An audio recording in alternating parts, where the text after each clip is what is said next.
Om Sai Ram. This is Sai Satcharitra, chapter 41. This chapter covers the following: the story of the picture and stealing the rags. The story of the picture. 9 years after the occurrence of the incident depicted in the last chapter, Ali Muhammad met Hemadpant and related the following story to him. One day, while walking on the streets of Bombay, he bought the picture from a street vendor, framed it, and hung it on a wall in his house at Bandra. As he loved Baba, he prayed before it daily. 3 months before he gave the picture to Hemadpant, he was suffering from swelling on his leg, for which an operation was performed, and he was recovering in the house of his brother-in-law, Mr. Noor-Mahomed Peerbhoy. For 3 months, his house in Bandra was closed and nobody was living there. Only the pictures of the famous Baba Abdul Rahiman, Moulanasaheb Mahomed Hussain, Sai Baba, Baba Tajudin, and other saints were there. The wheel of time did not even spare these. It seemed that the pictures also had their ins and outs, births and deaths. All the pictures met their fate, but how Sai Baba's picture escaped it, nobody has been able to explain. It shows the all-pervasiveness, omnipresence, and inscrutable power of Sai. Ali Muhammad had once gotten a small picture of Saint Baba Abdul Rahiman from Mohammed Hussain Tariyatopan many years ago. He gave it to his brother-in-law, Noor-Mahomed Peerbhoy, and it had been lying on Mr. Peerbhoy's table for 8 years. Once the latter noticed it, took it to a photographer, got it enlarged, and distributed copies of the same amongst his relatives and friends, including Ali Muhammad, who hung it up in his Bandra house. Noor Muhammad was a disciple of Saint Abdul Rahiman, and when he went to present the picture to his guru in an open darbar, the guru got very angry, chased him away, and tried to beat him. He felt very sorry and dejected. He thought that he had lost his money and also incurred his guru's displeasure and anger. As his guru did not like image worship, he took the enlarged picture and drowned it at sea. He requested friends and relatives to return their copies, and after getting them all back, had them thrown by a fisherman in the sea. At this time, Ali Muhammad was at his brother-in-law's house. He was told by his brother-in-law that his suffering would come to an end if he drowned the pictures of the saints in the sea. Hearing this, Ali Muhammad sent his manager to his Bandra house and got all the pictures of the saints thrown into the sea. When Ali Muhammad returned home after 2 months, he was surprised to find Sai Baba's picture on the wall exactly where he had left it. He did not understand how his manager had taken away all the pictures except this one. He immediately took it off the wall and kept it in his cupboard, fearing that if his brother-in-law saw it, he would do away with it. While he was thinking about how it should be disposed and who would keep it well, Sai Baba providentially suggested that he should see and consult Maulana Ishmu Mujawar and abide by his opinion. He met the Maulana and told him everything. After thoughtful consideration, they both decided that the picture should be presented to Anna Sahib or Hemadpant and that he would protect it well. Then they both went to Hemadpant and presented the picture in the nick of time. This story shows how Baba knew the past, present, and future, and how he skillfully pulled wires and fulfilled the desires of his devotees. The following story shows that Baba liked people who took real interest in spiritual matters very much. He eliminated all their difficulties and made them happy. Stealing rags and reading the Jnaneshwari. Mr. B.V. Dio, Mamlatar of Dahanu, wished for a long time to read the Jnaneshwari, the well-known Marathi commentary on the Bhagavad Gita by Jnaneshwar. He read a chapter of the Bhagavad Gita and some portion of other books daily, but when he tried to read the Jnaneshwari, some distractions prevented him from reading it. He took 3 months of leave and went to Shrirdi. He could read any other book in Shrirdi, but when he opened the Jnaneshwari, evil or stray thoughts came rushing into his mind and prevented the effort. However hard he tried, he was not able to read even a few lines from the book with ease. So he resolved in his mind that he would not begin reading the book until Baba created love for the book and thereby ordered him to read it. Then, in the month of February 1914, he again went with his family to Shirdi. There,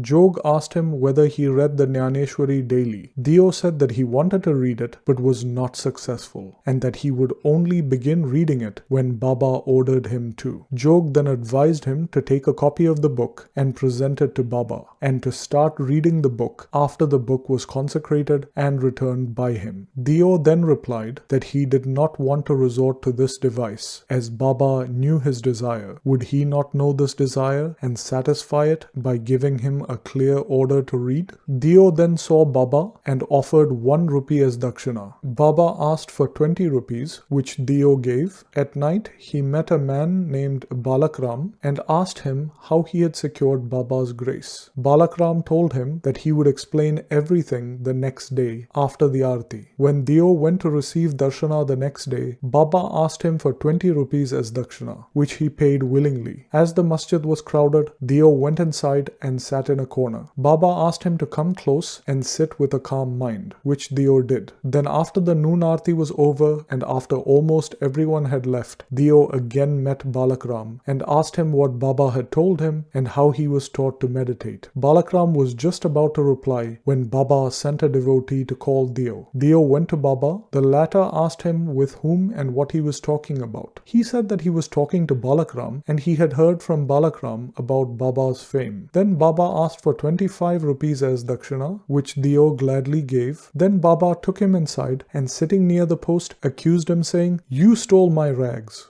Dio denied all knowledge of the rags, but Baba asked him to search. He searched but found none. Then Baba got angry and said, "There is nobody here. You're the only thief. Despite being so old, you come here to steal?" After this, Baba lost his temper and yelled and screamed at him. Dio remained silent and watched and thought that he might get a beating too. After about an hour or so, Baba asked him to go to the Wada. He returned to the Wada and told Jog and Balakram everything that had occurred. Then in the afternoon, Baba sent for Dio and said that his words might have pained the old man, that is Dio, but since he had committed the theft, he could not speak out. Then Baba again asked for 12 rupees. Dio paid it and prostrated himself before Baba. Then Baba said to him, "What are you doing?" "Nothing," replied Dio. Then Baba said, "Read the Jnaneshwari daily. Go and sit in the Wada. Read something regularly every day. And while reading, explain your reading to everyone with love and devotion. I am here ready to give you the whole gold-embroidered shawl. Then why go to others to steal rags? And why should you get into the habit of stealing?" Dio was very pleased to hear Baba's words, for he had asked him to start reading the Jnaneshwari. He thought that he got what he wanted and that he could read the book with ease thenceforth. He again prostrated himself before Baba and said that he surrendered himself to Baba and thus should be treated as a child and be helped in his reading. He realized what Baba meant by stealing the rags. What he asked Balakram constituted the rags, and Baba did not like his behavior in this respect. As Baba was ready to answer all his questions, he did not want Dio to ask others and make unnecessary inquiries. Dio thought that Baba did not harass and scold him, but rather taught him that he was ready to fulfill all his desires and that there was no use of asking others in vain. Dio took the scolding as a blessing and went home satisfied and content. The matter did not end here. Baba did not stop with issuing an order to read. Within a year, he went to Dio and inquired about his progress. On the 2nd of April 1914, a Thursday morning, Baba gave him a vision. Baba appeared and asked him whether he understood the Jnaneshwari. "No," answered Dio. Baba asked, "When are you going to understand?" Dio burst into tears and said, "Unless you shower your grace on me, the reading is mere worry and the understanding is even more difficult. I say this with certainty." Baba responded, "While reading, you make haste. Read it before me, in my presence." Dio asked, "What shall I read?" Baba said, "Read Adhyatma or spirituality." Dio went to bring the book and then he opened his eyes and was awakened. We leave the readers to imagine what ineffable joy and bliss Dio felt after this vision. Bow to Shri Sai, peace be to all. And this brings us to the end of Sai Satcharitra chapter 41.